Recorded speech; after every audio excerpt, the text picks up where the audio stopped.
नमस्कार दोस्तों, मैं राहुल यादव आप सबका स्वागत करता हूं आपके अपने चैनल मैथमेट्रिक पे। अब हम डिस्कस करने वाले हैं सीजी टेट 2022 का पेपर वन के मैथ्स के क्वेश्चंस का डिटेल्ड डिस्कशंस। देखिए क्या दे रखा है सवाल कि 3, 8, 9 एक्स की औसत 6 है, तो x का मान क्या होगा। देखिए औसत कैसे निकालते हैं, 3 + 8 + 9 + x बटे 4 बराबर 6।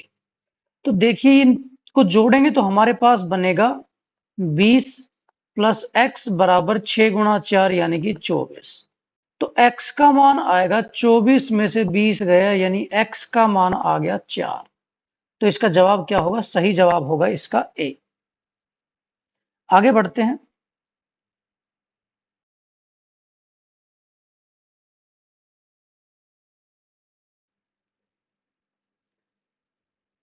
आयतन और द्रव्यमान के बीच क्या संबंध है। देखिए जो डेंसिटी होती है, डेंसिटी का फॉर्मूला होता है मास अपॉन वॉल्यूम।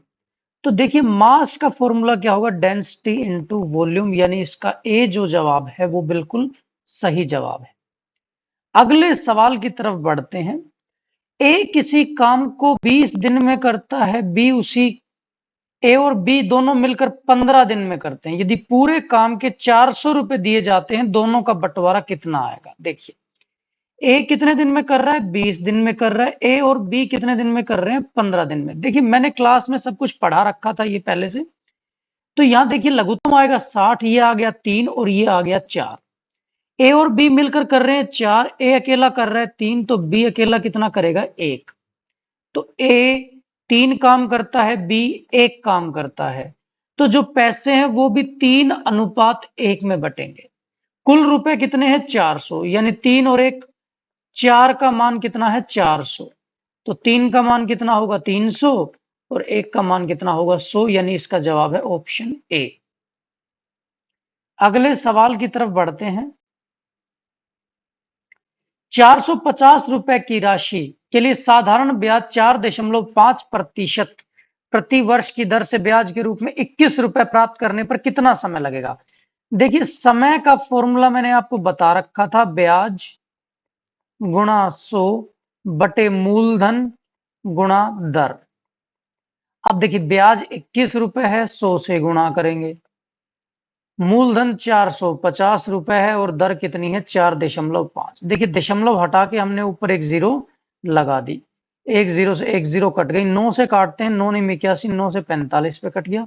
इसको काटेंगे तो ये फिर 5 पे कटेगा। इसको काटेंगे तो 4 पे, जवाब आएगा 4 वर्ष। यानी इस सवाल का जवाब क्या है 4 वर्ष। अगले सवाल की तरफ बढ़ते हैं।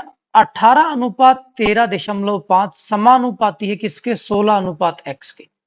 तो 18/13.5 बराबर 16/x। मैंने करवा रखा है सब कुछ और एक नया बैच भी आप लोगों के लॉन्च किया है कल से, तो आप ज्वाइन कर सकते हैं। चैनल बिल्कुल फ्री ऑफ कॉस्ट है, कोई उसके चार्जेस नहीं है। तो देखिए यहां से x का मान कितना आएगा, 16 × 13.5/18।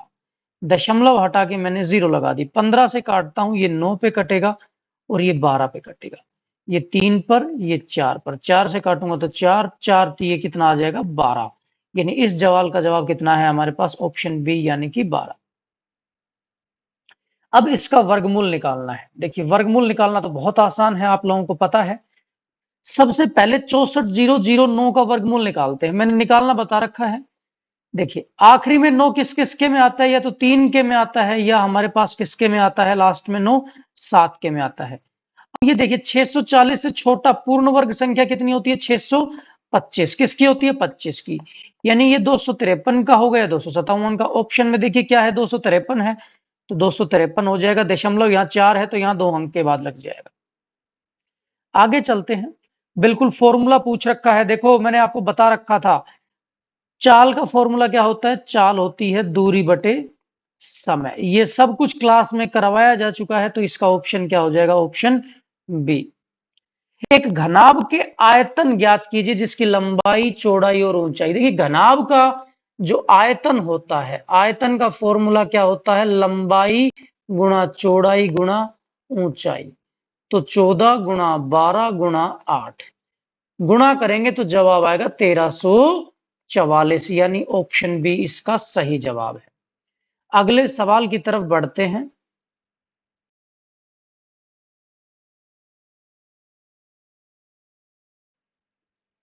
इनको जोड़ना है, भाग करना है। इनको क्या करना है? भाग करना है। देखिए मिश्र भिन्न को पहले भिन्न में बदली करें तो 4 दूनी 8 और 3 11/4 बनेगा। भाग में है 9/8। अब भाग को गुणा करने के लिए दूसरे वाले को पलट देते हैं, यानी 8/9 हो जाएगा, ये 2 पे कट जाएगा, 11 दूनी 22/9, यानी इसका जवाब क्या आएगा? Option A. अगले सवाल की तरफ बढ़ते हैं। हमें ये क्षेत्रफल निकालना है, ये वाला क्षेत्रफल। तो बड़े का क्षेत्रफल क्या होगा? 6 गुणा 5 यानी कि 30। छोटे का क्षेत्रफल क्या होगा? 3 गुणा 2 यानी कि 6। देखिए क्षेत्रफल क्या होता है? लंबाई गुणा चौड़ाई। तो बचे हुए का क्षेत्रफल क्या होगा? 30 में से 6 गया, जवाब आया 24, यानी ऑप्शन सी। अगले सवाल में करते हैं। एक लड़का 20 मिनट में 960 शब्द टाइप करता है, तो प्रति घंटे उसकी टाइपिंग गति क्या होगी? देखो 20 मिनट में कितने कर रहा है? 960 कर रहा है। 20 मिनट है, इसको घंटे बनाने के लिए 3 से गुणा करते हैं। 3 से गुणा कर देंगे तो 60 मिनट, और यहां 3 से गुणा कर दिया तो कितना आ गया? 2880, यानी एक घंटे में कितने कर रहा है? 2880। जवाब क्या होगा? ए। अगले सवाल की तरफ बढ़ते हैं। किसी बेलन की त्रिज्या और ऊंचाई आर और एच है, तो बेलन का आयतन। बिल्कुल फॉर्मूला पूछ रखा है। फॉर्मूला क्या होता है? पाई आर स्क्वायर एच। देखिए दो फॉर्मूले पूछ लिए, ऑप्शन सी इसका सही जवाब है। अगले सवाल की तरफ बढ़ते हैं। क्षतिग्रस्त कुर्सी जिसका मूल्य 110 रुपए है, उसे 10% की हानि पर बेचा जाता है। तो देखिए 10% निकालेंगे किसका? 10% 110 का। तो 10/100 गुणा 110, 2 जीरो से 2 जीरो कट गई, जवाब आ गया 11।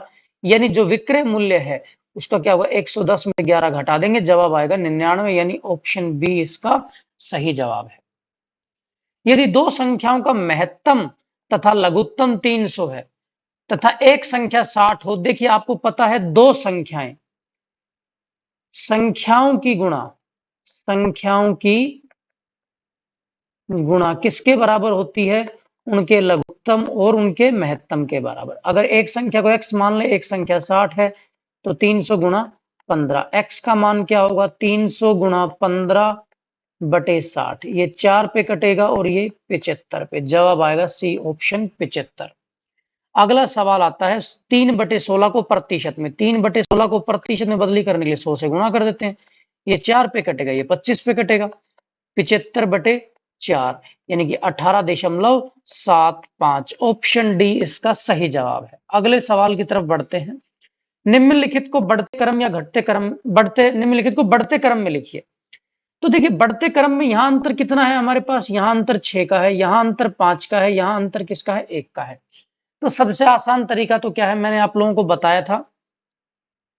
देखिए सबसे पहले अगर मैं इन दोनों की तुलना करूं तो 3/4 और 5/11, इसकी यहां गुणा कर देंगे, इसकी यहां, तो ये क्या आ जाएगा? 33 और 20, यानी कि 3/4 बड़ा है 5/11 से, मतलब 5/11 पहला आएगा, तो ये ऑप्शन तो कट जाएगा। उसके बाद कौन सा है हमारे पास? ये ऑप्शन हो सकता है, ये हो सकता है, ये हो सकता है। अब मैं तुलना करता हूं किसकी? 3/4 और 9/14 की। 3/4 और 9/14 की गुणा करते हैं। ये 14 थी, 42 और ये 36, यानी 3/4 सबसे बड़ा है। 3/4 सबसे बड़ा है, यानी ये दो ऑप्शन बचते हैं अब हमारे पास। ये अब हमारे पास दो ऑप्शन बचते हैं। अब हम तुलना करेंगे 5/11 और 9/14 की। तो 14 की यहां गुणा करेंगे तो 70 और यहां गुणा करेंगे तो 99, यानी 9/11 बड़ा है, 9/14 बड़ा है। तो यानी इसका सही जवाब क्या है? Option C. अगले सवाल की तरफ चलते हैं। देखिए इसी के साथ जो हमारा मैथ के सवाल थे वो पूरे हो गए हैं। अभी आप लोगों के लिए एक नया कोर्स लॉन्च कर दिया गया है जो कल से शुरू हो रहा है। तब तक देखते रहिए आपका अपना चैनल मैथमेटिक्स।